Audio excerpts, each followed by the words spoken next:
everybody, and welcome into HCAM Sports Talk Live. I am your host, Tom Nappy, and on today's show, we are expected to be joined by Hopkinton High School Athletic Director Rich Cormier to talk about the spring season. We got Kevin Stone from the New England Football Journal.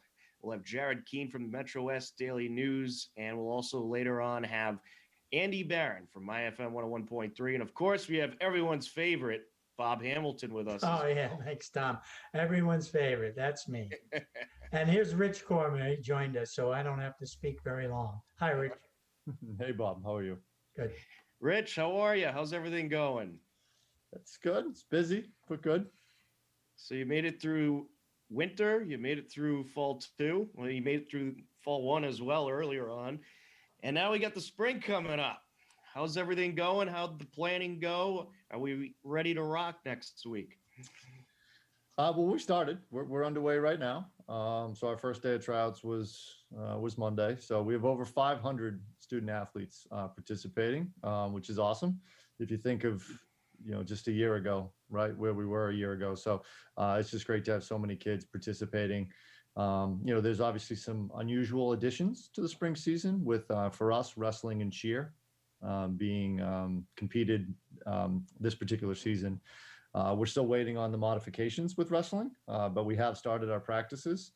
And then once we get those modifications, we'll be able to put together a full schedule and figure out what a meet's going to look like. And, so some of those details we're still waiting on, unfortunately. But yeah, no, things are going great. From everything I've seen, the kids are certainly excited. And I think there's a, sort of a special place that I think everybody has for the spring athletes in terms of what they lost last year. When you really think about it, 50% of the students we have playing spring sports right now were in middle school the last time we had a spring season. And your senior class was sophomores. You don't really have returning players per se this year. So there's a lot of things that you don't really think about when you lose a season. There's a real trickle down impact, in terms of tryouts, in terms of, coaches haven't seen these students in a long time, at least not in this capacity. And so, think of how much any player grows from their 9th grade year to the 11th grade year, their 10th grade to their 12th. That's a huge, huge difference. And, so I think that's a challenge that our coaches are dealing with right now and trying to evaluate during the tryout process. But again, I think we'd all prefer this over what we had last year. So. Absolutely. The spring season, pretty much a full slate of games, and we'll have playoffs as well. You'll have the sectionals, you'll have the states. So it'll be a pretty normal season, obviously a little cramped more than usual. Mm-hmm. But despite the fact that there's a lot of players we didn't see last year, it is all going well with the tryouts so far. Yeah, so far things have been great. The coaches have been great. The student athletes have been great. We got some, inclement weather coming in, unfortunately, but so far the first few days have gone really, really well. And Tom, you mentioned this will be our first time out of the 4 seasons that we're going to play a full slate of games. And I say full, right? We're still not playing 20 games because we don't have quite enough time to play 20, but we're doing the full TVL schedule. For those of you that may not know, we play everyone in the large twice and all of the crossovers. We've mostly just been staying within the large, besides, maybe some crossover games just to fill in the schedule when you lose an opponent due to quarantines and things like that.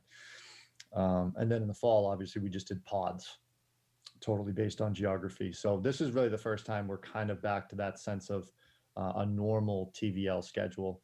And we do have a couple non-leagues. We're not opposed to playing non-leagues. It was more that we just didn't have any place to put them. Right. In our schedule.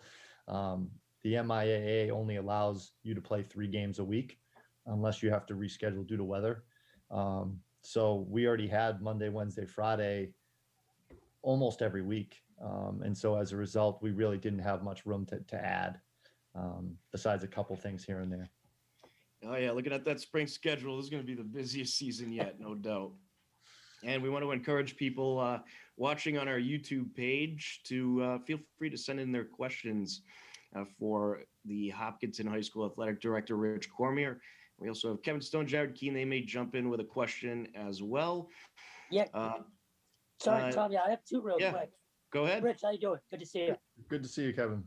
So real quick, in terms of how fall two went, I know I've had a lot of coaches ask me, particularly spring coaches, do you know how injuries went in terms of the fall two season?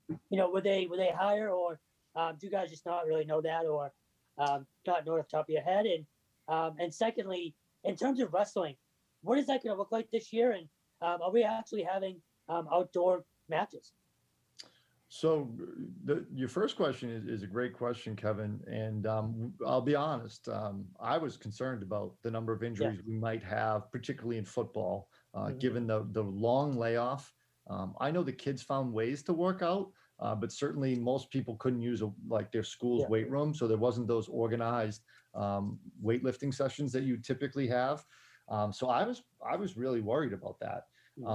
But to be honest, I mean, we certainly had some injuries, but I would say it was, pretty much on par with what we normally have. I haven't really crunched the numbers to see how bad, but we did not have a rash of injuries like I kind of thought we might. So yeah, no, it was very much normal in that sense. And wrestling, I think, is the question we all kind of want to know, right? We're waiting to see what the modifications say. And I'm really hoping that we don't have outside wrestling. I know in some senses it sounds cool, but logistically, it's really not cool. And it would cause a lot of problems. It would also ruin a lot of wrestling mats, which cost about $12,000. So, they're not really designed to be put outdoors. So I'm hopeful that we can have our wrestling matches indoors.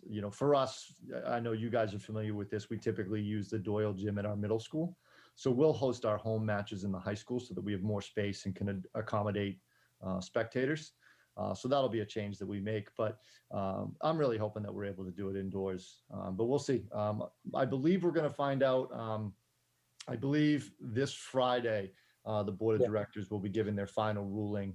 And so we should get them sometime Friday afternoon. That seems to be a thing this year, a little Friday afternoon news dump, and then we get the information. So, we'll see how it goes.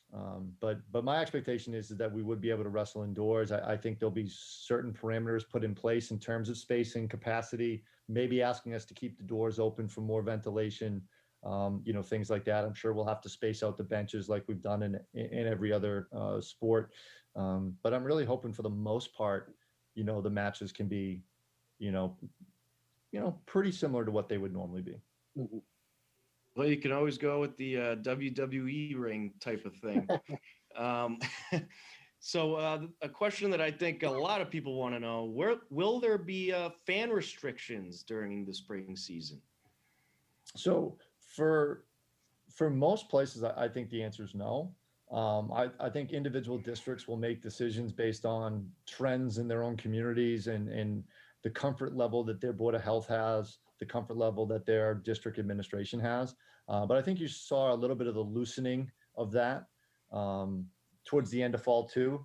Now, again, we only had one outdoor sport in fall two in football. So the other three sports, we just didn't have the space. It wasn't that we wouldn't allow away fans. We had very limited space. And for swimming, for instance, we had to abide by the pool rules on who could come for those virtual swim meets. So a lot of those components are now gone because we're playing games back on our own facilities. We're not in ice hockey rinks or swimming pools or basketball courts and things like that. So I think what I'm interested in personally, and I don't know the answer, is what this, I think everyone has seen that Governor Baker, I think, plans to change the mask mandate this Friday. And honestly, I don't know what that means for us. And I'm very curious to know, does that impact schools? Because honestly, and I think most people know, the schools have kind of had different rules all along, some stricter and some looser. I mean, if you think about it, we wouldn't have been in school all year long if we had to abide by the number of people allowed indoors, right? Like some of the companies have had to abide by those number restrictions on how many people could be inside. If we followed those rules, there would have been no in-person schooling. Right. So in some ways, we've been looser, and in some ways, certainly we've been stricter. So I don't know if there's going to be specific information in whatever Governor Baker unveils that is specific to us, or if the EEA will then take that information and maybe update their guidance, which is what we are, as I think you guys all know, what we have to follow. So I think this is going to be kind of a fluid situation, to be honest, as we move through the spring. It would be nice to know before we start our games next Wednesday. But I think for now, we're kind of just going to be asking people. I actually have not sent anything out to our community because I've been waiting sort of to give the most accurate information that I could.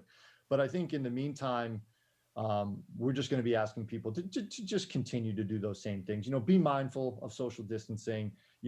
As of right now, I would say that masks are still going to be required on school grounds.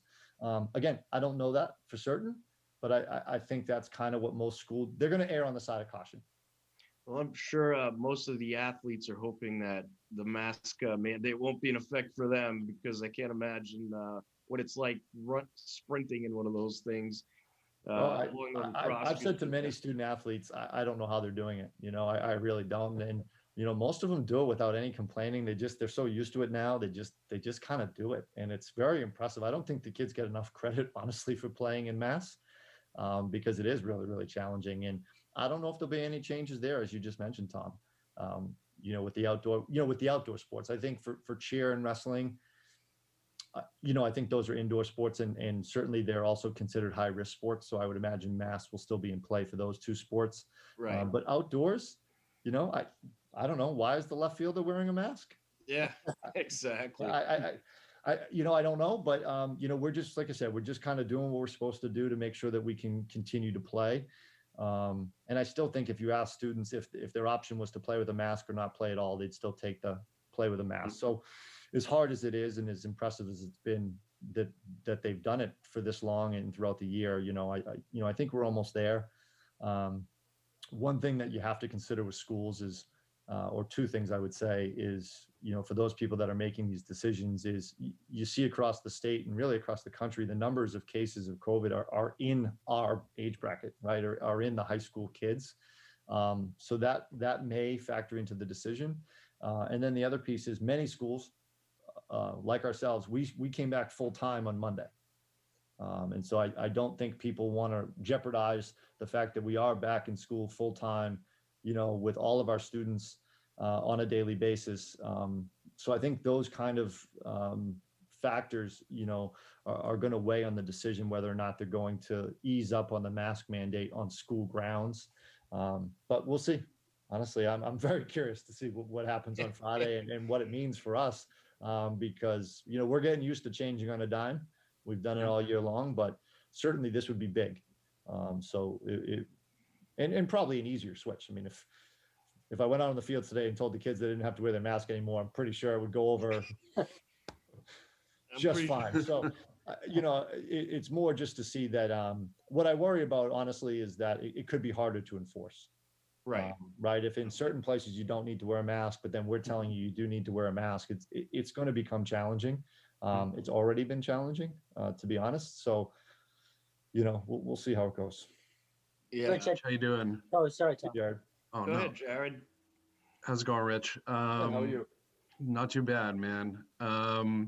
Kevin actually asked about wrestling. I was actually going to ask about wrestling, but I guess I'll just ask, how much sense around the campus is there amongst spring coaches and athletes and even yourself and others involved that this is going to be, for the most part, a relatively normal spring season? I know that's kind of weird to say, with changing on the fly and, you don't really exactly know with masks right now, but how much sense is there that this is just going to be a relatively fairly normal spring season, getting back to, the normalcy that people are, or were used to, I guess, pre-COVID and everything and all that. Again, just kind of what sense is there around the campus is just of normalcy, for these spring athletes, coaches, et cetera. Well, I think it's all relative now, right? Like what is normal anymore? And, right. So in some ways, this will be a more normal season than we've had thus far. But I think there's a few factors that are going to continue to make this anything but normal. I think we're still going to see large number of students who are going to have to miss practices and games due to being close contacts or testing positive. That's something that's not going away. The numbers of cases right now are still quite high. And I know people, many people are vaccinated now and so forth. And certainly I think overall as a society, we're trending in a better direction. But I think this is still a reality for our athletes. And I think they know it. And I think more than any other group of athletes, they know the pain of losing out. Everyone this year has lost out in certain ways. There's no doubt about it. No season was normal this year. They've all experienced a tremendous amount of loss, academically, socially, athletically, musically, in every capacity, right? And so I do think it's going to be more normal on the surface, in terms of our schedule. We have a state tournament, but I'll be honest, Jared, and to everybody, I still really fear that situation where we have a state tournament game and 5 seniors test positive that day. Like, there's still these things that are different and that are the realities that we're living with. Right. And that's what I still really do worry about, to be honest with you, because that's devastating. And then that's just one more loss on top of all these other losses that kids have had. So it's something that I'm very mindful of, and I'm just hoping that we can kind of get to that finish line and then hopefully turn a page this summer. And to your point, Jared, truly have some more normalcy come the fall, where this is hopefully less of an issue with positives and quarantines and rule changes and all these different things. So I'm still kind of in the mindset that we still really need to err on the side of caution, be safe, try to make sure people are making the right decisions, being healthy, so that we can get through these seasons intact. I guess especially with the spring season, knowing that, again, all spring athletes lost out last year. I mean, this is a season that's very important to a lot of athletes, coaches, etc. Again, knowing what they lost last year. So definitely. Rich, just to piggyback off of Jared's question, that threat is still there, obviously, but now that we're talking, like we're on the back end of this, have you had a chance at all to kind of look back on this past year? Because I know, covering my last football game the other day, you kind of look back and say, holy crap, I can't believe we're here, at this point now. Have you given yourself a chance to do that? Honestly, no. There has not really been there's not been a lot of time to reflect yet. I'm just kind of day by day hoping we get through the next day. It's been a long year. It's been a grind, I think, for everybody. But again, we just try to keep at the forefront that we do what we can, right? Control what you can control. There's so many things about this entire situation that none of us have any control over. So I've just tried to control what we can. I've tried to ask the student athletes and the coaches to control what they can, so that we can get through this and make it the best. And then maybe have some time to look back. I do agree, Kevin, though. There was definitely a time this year I did not think we were going to have a football season. Yeah. And the fact that we've had it, albeit a short one, we got all 5 games in, and I think the credit really goes to the students and everybody who has made the sacrifices to make this happen. Our coaches have been tremendous. I think coaches have kind of been lost in the shuffle of all this. Coaches have given up a lot. They've sacrificed a lot. They've changed on a dime. Everyone who just coached in the fall 2 season was coaching out of season, was coaching in a time that they don't typically coach in. That's tough on their families. It's tough on their spouses. It's tough on their kids.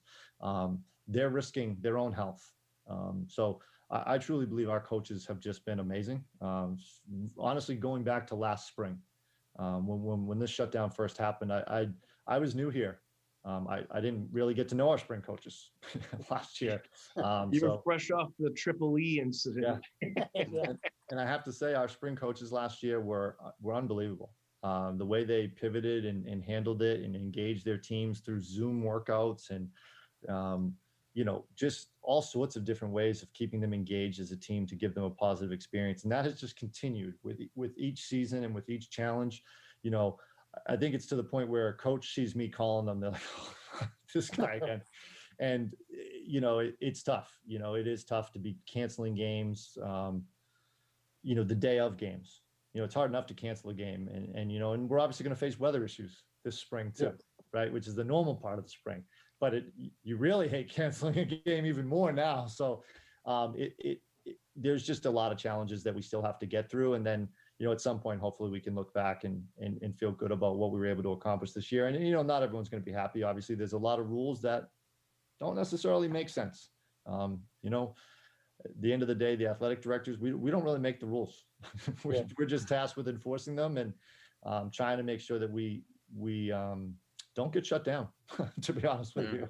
And, so that's what we're trying to do to make sure the kids and the coaches still get a chance to compete.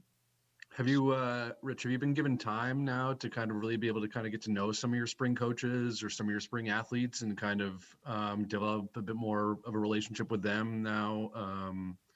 And I guess on kind of a second question, is there any, spring sport in particular that you're really excited about seeing, or are you just kind of excited about, getting out and kind of taking in some of the various different sports that are going to be going on, or what? I have to say, although I haven't really necessarily seen our spring coaches in action per se, besides the last few days, I feel like I've gotten to know them in some ways more than anyone, just with what we went through last spring, and then the build up to this season. Lots of communication between the coaches and myself, just making sure that we have things in place. So, I'm excited to now see them with their teams, and out there on the fields and the courts, and also our wrestling and cheer programs as well. So, and in terms of the teams, I'm honestly excited to see all of them. I've said this a few times, but we've had multiple college athlete, signings, and we have lots of kids going on to play at the collegiate level. And some of them I've never seen play the sport that they're going to play in college because they're spring athletes, whether it be baseball or softball, lacrosse, or whatever it might be. So I'm just excited to see a lot of these teams compete.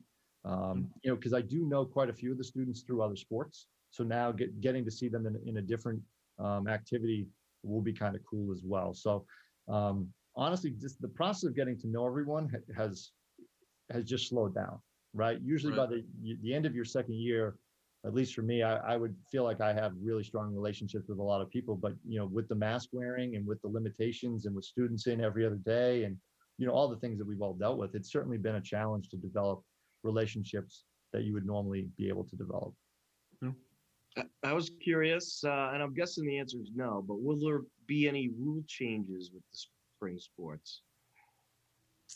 You mean like drastic rule changes? Yes, like in-game rule changes. No, there's not much.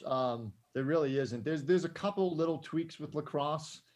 Nothing that you'd probably notice at all. Kind of similar to the hockey rules about scrums and kind of the face-offs and draws and things like so. Really, really sort of minor stuff.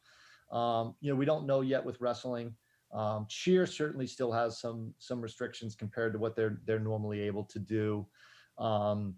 Track and field is again, there's some of the stuff is carried over where we're going to use every other lane. Some of those things, but baseball and softball, which were two of the first sports really to start back up, last summer, are pretty much, there's really no rules there. The one rule change is not COVID related is the pitch count in baseball, which was going to be instituted last year.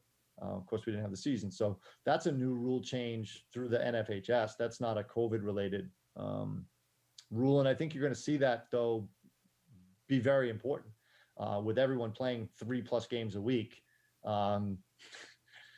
You're going to see a lot of kids pitching, to be honest with you. So, so I think that's going to be impactful, even though it's not COVID related. What was it, like 60, 70 pitches a week or something like that? Yeah, I'd have to go back and look because there's a few different factors that go into it. But yeah. Right. So you won't be seeing people pitch on back-to-back days anymore like you used to, and things of that nature. And I think a lot of coaches did a great job managing it anyway. Maybe not all coaches, but I think most coaches are very cognizant of their players and making sure they don't mess up their arms for later in life. So, Rich, I wanted to ask you, I know we've spent most of the time talking about everything changes on a day-to-day basis, and you're tied up with canceling, not canceling, moving on. That's part of the AD's job, but have you had any time to look forward to next year? What might happen on the beginning of school next year?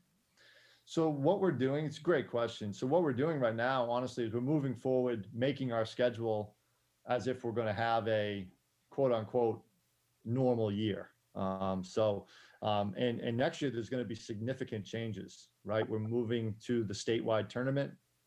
We're moving to a new ranking system.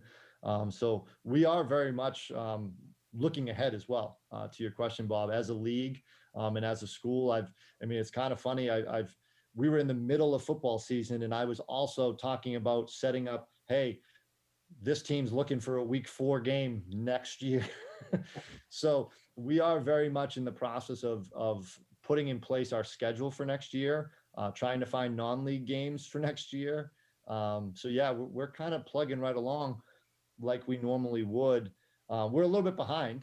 By now, honestly, in a typical year, the fall schedule would be pretty done. Except for some of the lower levels, the middle school and freshmen, sometimes you have to see who's going to have those programs, and it takes a little bit longer to get those schedules confirmed.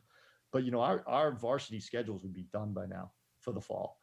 So we're still working on that, but I will tell you, our varsity JV schedules for next fall are probably about 90% done. So yeah, we're kind of moving forward, but again, we don't know. Our students going to be expected to wear masks next year? I don't know. So those are the things that we just don't know yet. So for now, we're just trying to, kind of get ready. Here's what when the season starts, and here's what sports we're offering. Here's our schedule, all those types of things. Well, that's pretty impressive that you have about 90% of next fall schedule done, considering all the scheduling that you had to do this year. Although I don't have a wrestling schedule for right now done. Yes. Well, that'll be the last minute one, right? Is there going to be a postseason in wrestling, or is it just going to be some meets? So I know you don't know much, but. So that's a good question. So that I do know, because the MIA made this decision earlier in the year that if a sport was moved, they still had to abide by the rules of that season. Okay. So where we didn't have state tournaments in the winter, we would not have a state tournament for wrestling. I'm not sure that they'd even get to the point where they allow like quad meets and multiple meets and so on. I'm not sure. So there will not be a state tournament for wrestling. Okay. And we're still waiting. I've heard recently that they may allow larger track meets. So right now, to have like one of those state track meets, you have to allow level 4 competition. And right now, track and field is considered a moderate risk sport under the EEA. And so it has not been approved for level 4 competition. So again, if that changes, I think you could then see track also have their sort of standard divisional and state meets that they would have at the end of the spring season. But as of now, that has not been approved. So right now we only have a tournament for sort of baseball, softball, lacrosse programs, tennis, and that's it. And speaking of baseball, softball, and lacrosse, week 1 starts next week right here on HCAM. Wednesday, May 5th at 3:45 p.m. We'll have Hillers baseball, and we'll have the softball game versus Ashland. I believe baseball will be on HCAM TV, softball on HCAM Ed, both on YouTube. And then on Tuesday, May 6th at 4 p.m., we'll have Hillers boys lacrosse versus Ashland. And then on Monday, May 10th at 3:45 p.m., a full slate. Hillers girls lacrosse versus Westwood, Hillers baseball, and the softball game versus Medfield, all at 3:45. So 3 games at once on HCAM. It's going to be a whole lot of fun. We'll have most of the varsity action airing on the HCAM channels. Before we wrap this up, anything else for Rich, guys? Going once, going twice. All right. Excellent. Rich, thanks so much for joining us, and congratulations on making it through this craziness that has lasted all year long. And I think a big amount of credit needs to go out to you for scheduling all these games and getting all these seasons in and getting all the teams out there this year. So congratulations on the success of getting all the teams out there playing the sport they love. And we look forward to the spring season.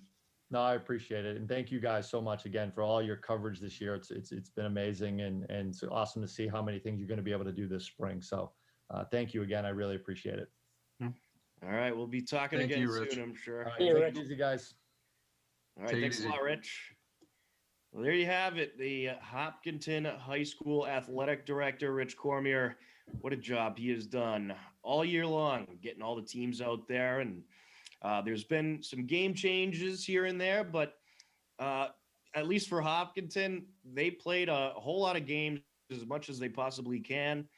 And he made sure to schedule as many as he can so the teams could play their beloved sport. So what a great job they have done really in this entire area and throughout the TVL, but certainly at Hopkinton High School, I think all the teams are pretty happy.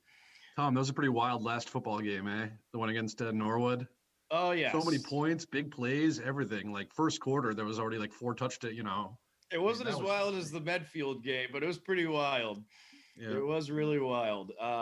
There was no defense in that game. No, none. I think both teams need to work on defense a little bit for next season. Yeah. But guys, I'm excited for the spring season. Have you had a chance to catch up with anybody yet, or any teams or anything like that? No, Boston Wax is starting coverage soon. I know the Metro West will be, I have to imagine will be, full go next week. Jared, I don't know if you've heard anything. I know I haven't. I haven't heard anything, no. But yeah, it's like I said to Rich, it's wild to kind of, sit back and think a year ago now, and we've actually covered all the sports somehow. And now we're back to a normal spring season, which kind of doesn't even seem possible at this point. Right. A year ago from today, we were hoping for like a 10-game season or something like that. That would start in the middle of May or end of May. And of course, they didn't end up playing, but we have a full season this year, kind of a makeup, I think, for what the situation was last year. But hey, I'm looking forward to it, man. It should be, it should be, again, as Rich said, relatively normal on the field. Again, who knows about some of the other stuff, but I'm looking forward to getting out and seeing some. He did scare me talking about the lacrosse face-off. I know. I need to know what that rule change is now. I agree. Because, I love some lacrosse. You love some lacrosse. I know that for sure. So, and I love face-offs. You love face-offs. But, yeah. And that's a big stat in lacrosse, too. Definitely. Yeah, it's just, he talked about the scrums. And I guess in hockey, it's one thing, but you can't really control a ground ball scrum in lacrosse. There could literally be 8 guys in there. So, he scared me a little bit. I'm gonna have to do some research, but no, it's gonna be nice to be back on the sidelines. We can all agree. The spring season, I think, is the best one to cover. I agree. Oh, between baseball, softball, lacrosse, and tennis, of course, doesn't get any better. And we'll have wrestling this year too. And we also have Andy Barron joining us from MyFM 101.3. Andy, how are you? Hey, gentlemen, how we doing out there today? What's up, Andy? How you doing? I'm doing very well, thank you. I'm just really getting sick and tired of hearing about Jimmy Garoppolo. That's all I can tell you. Not me. Bob, how you doing? Hi, Andy. I thank you for bringing that up too, because I know drafts coming up and everything, but I'm pretty sure that the Patriots are all set at quarterback. We don't have to worry about that now. Well, Teddy Bridgewater was just traded to the Broncos just about an hour ago. Yes. You broke it before I did. I had this nice pick. Post. There you go. Adam Schefter reporting. Teddy Bridgewater traded to the Broncos. Panthers paying Bridgewater $7 million. Broncos paying him $3 million. Panthers pretty much just wanted to get rid of him. Supposedly means the trade does not take Denver out of the quarterback market Thursday night. And I don't think it does either. I think Bridgewater, he could certainly be a starter, but he could certainly be a backup as well. He's kind of so-so. I think he's better than Cam Newton. Yeah, I think he's better than Cam Newton too. That's probably true. I honestly am not surprised the Patriots didn't try to go after him, because I don't think he's that bad. He was awesome in New Orleans. He was. He was really, really good a few games. Listen, guys, I don't know about you, but this is make or break it tomorrow night for the New England Patriots. All right. I agree. What are you going to do now? The Tom Brady era is over. We've moved on. You signed this astronomical amount of free agents. You cannot tell me with a straight face that Cam Newton is your starter week 1. I can't buy this anymore. What are you doing? I'm convinced they're taking a quarterback, as I've said. I think they are very high in the draft, either first or second round, probably first. And I think whoever they take is going to compete with Cam Newton for the starting job in training camp.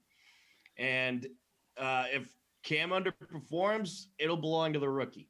If the rookie underperforms, it'll belong to Cam. I think the job will be up for grabs, but I think they're going to take a first round pick. Looking at one of these mock drafts done by a pro football Mac site, Jones, PFT, 15. Pro Football Talk. They got the Patriots taking Mac Jones I'm all the for way it. at 15. And of course, there's been talk about Justin Fields as well. They got Fields going third. I always thought Mac Jones might go above Fields after the national championship game, but I wouldn't mind Mac Jones at all. And I certainly wouldn't mind Justin Fields at all. What do you guys think is going to happen? What's your prediction for Thursday night? Are they taking a quarterback or are they going to shock everybody? I think they go defense at 15. I think if Parsons is sitting there, you have a guy that you can build around for 10 years. I'd rather Jimmy G simply, and I know we've talked about this ad nauseum, for two reasons. One, you get a guy that knows exactly what goes on here. If you bring a rookie in, Cam is still your starter, regardless of, how they play in training camp or not. Belichick's not starting a rookie under center. So I like the idea of having a guy that you know what you're getting. Now, can he stay healthy? Who knows? But I'd still rather the W do know than the W don't. And then I just don't see how you pass up, again, a chance to get an impact defensive guy that you haven't really had since, I'd say Chandler Jones or Hightower. So I hope they go defense. I don't want them trading up. If they trade back, I'll cry. You don't want them to go quarterback? Yeah, you trust Cam? I don't, and I only say that because I think it's a lot of hype for this class. There's been, you always hear about the top one or two guys every year, but this year, when do you ever hear about 6 guys in the first round? So I think it's a lot of smoke being blown. I'd rather see them go defense. Plus, what Bill Belichick can do when he drafts defense. We've seen it. I don't want him touching the offense. So Jimmy G is the dream tomorrow night. All right. You think that it's possible that they trade for Jimmy G during the draft? Well, if they trade for Jimmy G, then Cam Newton's going to San Francisco. That's what I've been hearing today. It makes sense. It makes sense for San Fran. He's cheap. The media won't really harass him out there. It's freaking San Fran. So I think it works for them. It'll be a hard sell to give away Jimmy G after you made him, the golden guy, but it is what it is. I'm of the mindset that I think I actually agree with Kevin. I think they're probably going to go defense at 15. I don't think they'll trade up. I think they've seen what the cost of what it takes to have to trade up to get to one of those spots. Having seen what San Francisco had to give up to get to number 3, and obviously they wouldn't trade up that high. But I think even if you want to trade up to 6, 7, 8 in that range, you're still going to have to give up probably more than Belichick wants to give up in a situation like that. So, again, if Parsons is there at 15, I think it's a good pick. The question is he going to be there at 15? And if he isn't, then what direction do you go? Do you take, is Horn going to be there, Surtain, a D-back or something, or who knows? Yeah. What if Jalen Waddle is there at 15? Do you take him as a wide receiver? They do need help at wide receiver, that's for sure. So the only problem is they can't draft receivers. They've proven they can't. They have. I'm glad they got them all in free agency because they are the worst drafting team ever when it comes to receivers. No, but just to build off of Jared's thing too, they can't pass up defense, I don't think. And again, Belichick has proven when he has the early pick, he usually hits, pretty well on defense. Whether it's Chandler Jones or, Hightower or something like that, even Vince Wilfork. So I trust them taking defense more than I do offense that early. If Trey Lance is sitting there at 15, I still don't think they would. I don't think they would take him. Maybe they would. Who knows? Again, who knows what their actual mindset is? But yeah, it's definitely they'd have to think about it at least. But and Yeah. on the flip side too, if you're San Fran, how can you look Jimmy G in the eye in training camp this year after just bashing him for the past 2 weeks? Great question, Kevin. There's a lot of problems with the 49ers right now. I think Kyle Shanahan needs to go. He's been, listen, guys, the 49ers were literally what, 7 minutes away from winning a Super Bowl a couple of years ago, and it has been a disaster ever since. They have been horrible. The press is all over Jimmy Garoppolo and Kyle Shanahan. They got to cut ties. I mean, it's getting really bad. The only problem I have is Jimmy Garoppolo is not reliable. He's hurt all the time. The talent's there, Kevin and Jared. I agree. But this is a problem. I don't think I've ever doubted that he can't play, but it's like I need somebody who's reliable. And in fairness to Cam Newton, he only missed one game last year, and he had COVID. Now I know he's not. Well, he may have physically missed one game, but there was a couple games where he was pretty bad. He was. But the thing about Jimmy G's injuries, though, they're football injuries. It's an ACL and a high ankle. It's not like, and what was the other one? Collarbone, right? I mean, they're football injuries, but I get it. He's not, it looks like he's made of glass, but then again, it's not like, he's getting hurt picking up his kid or it's, some of the other stuff you hear. So, Andy, do you want to see them draft a quarterback? Would you like to see them draft a quarterback? Yes, I would, Jared, and here's why. This is a quarterback-driven league, okay? It all starts with the quarterback. Now, if it's Mac Jones, I think he's a talented player. I don't think he's going to start right away. I still think if it's Cam Newton, they're going to start him. But at least I feel like you've got to get that quarterback. Look at how long it took the Miami Dolphins to move on from Dan Marino. I still don't think they have, because I don't think Tua is going to be anything like that. Same with when John Elway left the Broncos and they finally got Peyton Manning. I mean, look at the Buccaneers. They get Tom Brady. They win a Super Bowl. It starts with the quarterback. I'm a big component in that. And I am a big believer in this. I was watching an interview, actually, an old interview the other day with Larry Bird. And he said something that really, really stood out to me. He says, when you have a franchise type of player, you've got to do everything in your power to keep them. And I am totally for that, even though, the Tom Brady thing was going south. I think we all saw that, but it's really a good point. You need that guy. And I believe Mac Jones, they can build something off of him. But if they can't get Jones, another guy I'm going to suggest is, if he's available, is Devontae Smith from Alabama. He's not going to be available, though. He's not going to be available. Well, some mock drafts have said he might be. If he is, he's too good, man. He is very, very good. But if he's there, you got to take him. That's a can't miss, honestly. If you can get out of this weekend with Devontae Smith and Jimmy G, you have a legitimate offense now. So that's a win. No question, Kevin. I don't know if they'll go for both, though. I think if they're going to draft someone like Devontae Smith or a Mac Jones, I don't know if they're going to get Jimmy G. I guess unless they trade Cam, maybe, if San Francisco is interested in that. But that would certainly be nice. So am I the only one that gives Jared Stidham a slight chance to prove something this year? Yes, I am not completely off that yet. Look, he obviously hasn't proven anything, and I'm not expecting anything out of him. But the fact that he's still around, especially after last year, I think he's going to get a fair shake. And we had Doug Hyde on our show on Monday night, and he mentioned something as well. He said, look, he's still around. The fact that he's still kind of hanging on by a thread, he's going to get a look. So, well, I want them to take a quarterback. I just don't want them trading up for one. I'd much rather, fill another need early, try to get Jimmy G, and then, if you can get a Trask or a Kellen Mond, I'd take it. Kellen Mond is garbage. Then again, but that's the thing. It's who the hell knows? You know what I mean? Like everybody's quarterbacks could be garbage. So, but I will say, still on the roster.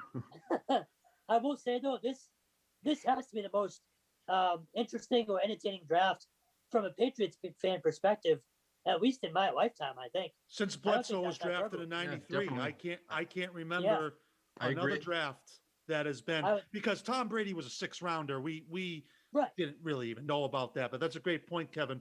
But here's another thing I want to mention too. Is Jimmy Garoppolo, if he does come here, and I'm not going to be thrilled about it, to be honest with you, but that's just me.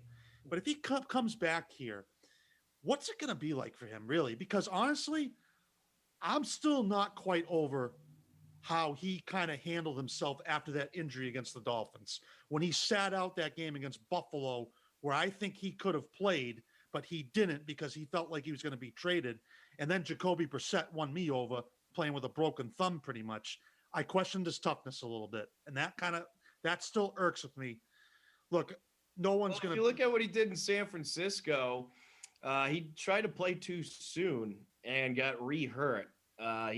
He practically limped into a game. It was the game after he returned from his first injury, and he got hurt pretty much right away into his comeback. So I think he's a tough guy.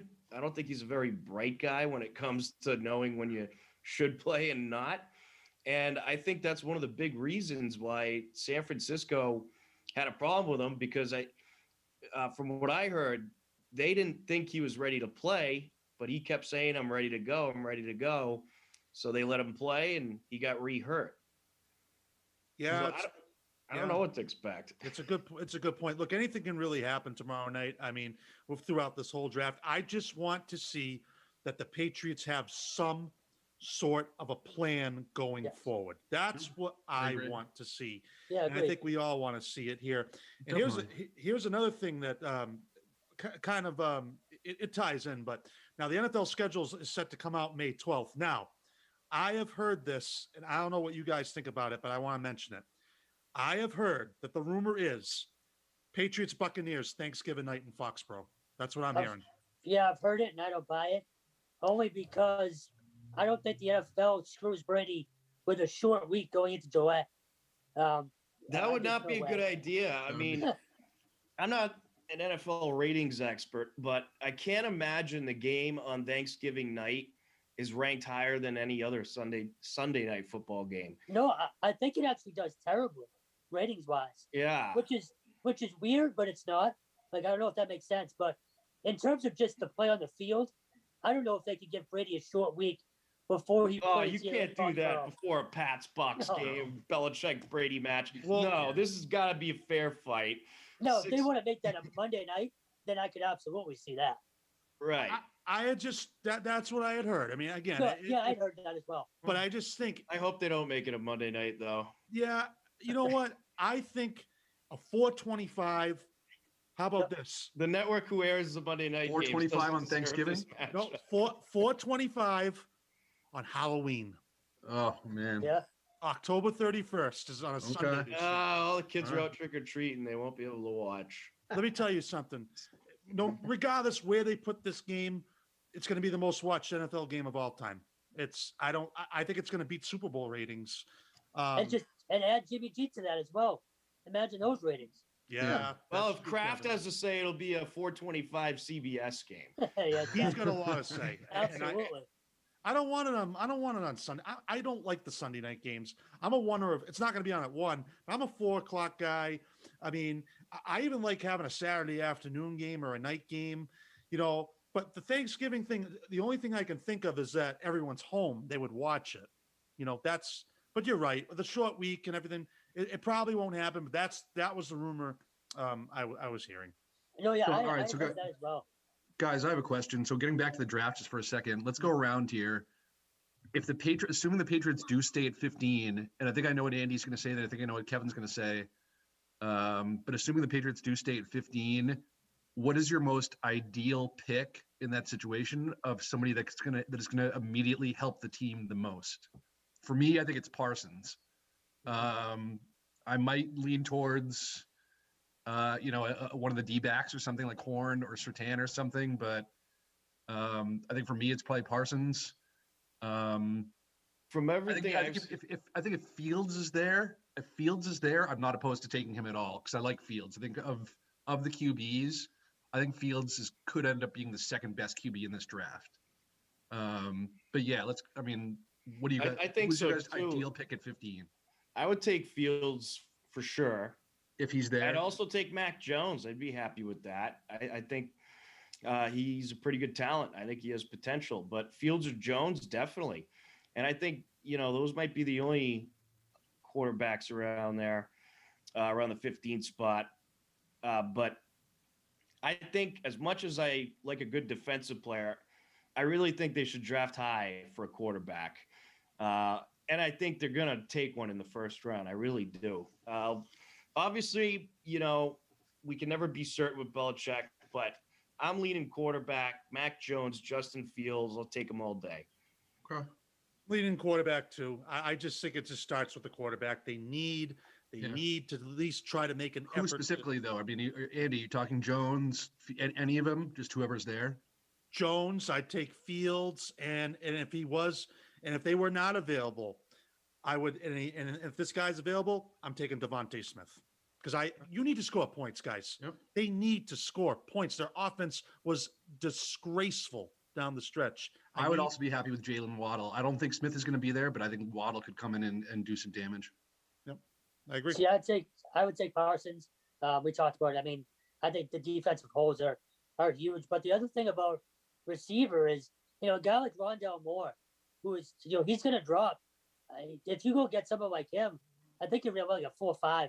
Like the receivers are deep in this draft. Yeah. And I don't trust them taking one early. So I like this don't get receiver me wrong. class. Obviously, like Andy said, it's a quarterback league. Again, if you end up with Jimmy G, I think it also buys you some time where you can take another kid, in the second or third round. If they go get, I know they don't have a second rounder, but you can draft another kid too, and let him develop for however many years, 3 or 4 years behind Jimmy G, rather, than sitting there with Cam and praying that you have a rookie that's ready to go in, week 8 or week 9. Yeah, I think they're definitely going to go with the quarterback round 1. And then if they do, I think defensive guy round 2 for sure. But, as we've been talking about all along, I just can't imagine that Cam Newton is going to be, uncontested as the starter. They need a battle for starter because we don't know what to expect out of Cam Newton. He has more weapons this year, which is good. He's going to have a better receiving core. But, he had issues just even throwing the ball at times last year. So I think you just got to contest him. Although, Belichick's so unpredictable in the draft, it's really impossible to tell what he's going to do. But I think with how aggressive they were in free agency, he's going to be super aggressive in the draft because you don't spend $163 million in free agency and then go late in the draft. Well, can we all agree that if they trade back, it's insulting to Patriots fans? Oh, it's going to be. It is going to be Absolutely. I think we're all 1,000% on that. You've got to keep this pick or trade up. It might be insulting to Kraft at that point. So I'm going to be a wedding. I will leave the wedding if they trade back, just in a fit of rage. They physically, it's basically spitting in fans' faces if they trade back this year. There's so many needs and so many different things that they can do. Trading back should not be on the table. Is Kraft and Belichick's relationship a little rocky right now? I think so. It kind of seems like Kraft has called him out a couple times. Yeah, Tom, he has. He straight out said we don't have enough talent here. We need to put talent on this roster. Yeah, and he said 7-9 is horrible. I mean, you have not heard this. No, it's a great question too. Because look, if they go 7-9 again, and they don't draft the quarterback, well then do we start talking about his job on the line? Yes, I know he's the best coach of all time, but that's a fireable offense if they don't even take a quarterback this week. Oh, yeah, they can't go 7-9 again this year. No, they can't. He's on the hot seat. They can't. And honestly, he's lucky. I think any other coach, when he got rid of Jimmy Garoppolo a few years ago, that could have been a fireable offense too. I mean, especially with what he got for him. Oh, my God, that's horrible. It's so bad.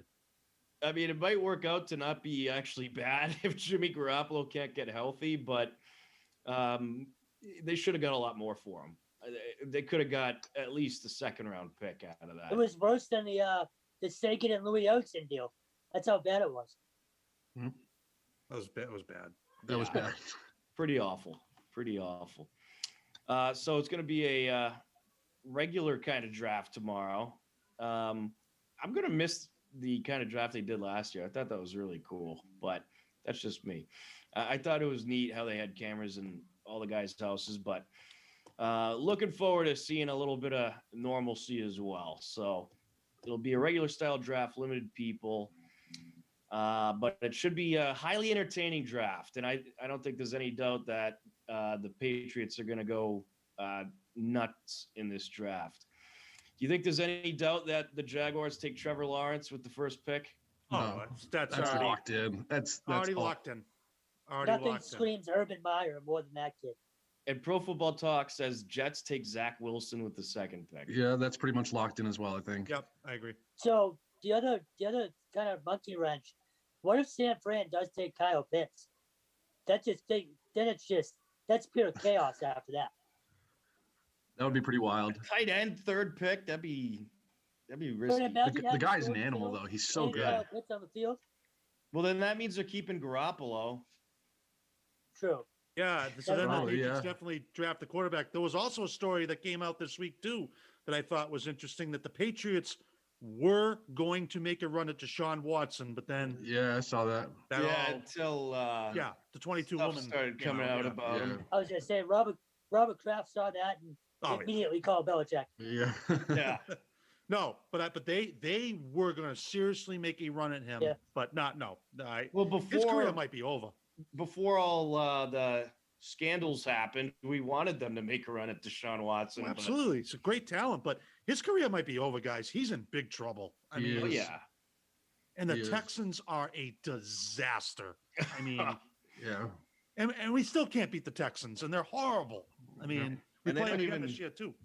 Do they even have a pick in the first round? I don't I even don't know. think so. I don't think they I don't do. think so. I They don't- don't even have a think they pick in the have one. first round. No, I don't think they have one of the first two rounds. Oh my I god. might be wrong. That's Wow. ridiculous. And then plus you look at their Wow. salary cap situation's garbage too. They're Poor going Nick 2 and Mysterio, man. 2 and 14 next year. Okay. Yeah, They and might one of be the wins- worst team in the NFL. It's going to be them or the Lions. Oh, Yeah. the Lions. Oh my goodness. They're going to be competing for that 1-15, 0-16 record. So And Tampa Bay- before we go, guys, I've kind of grown tired of hearing about all the QBs in this draft, and I've been trying to focus on others. What non-QB do you guys think is going to have the biggest impact in the NFL this year? Kyle Pitts? Probably Maybe Demont- either him. Yeah, I'd say either him or Satan. Yeah, you can't find shutdown corners everywhere.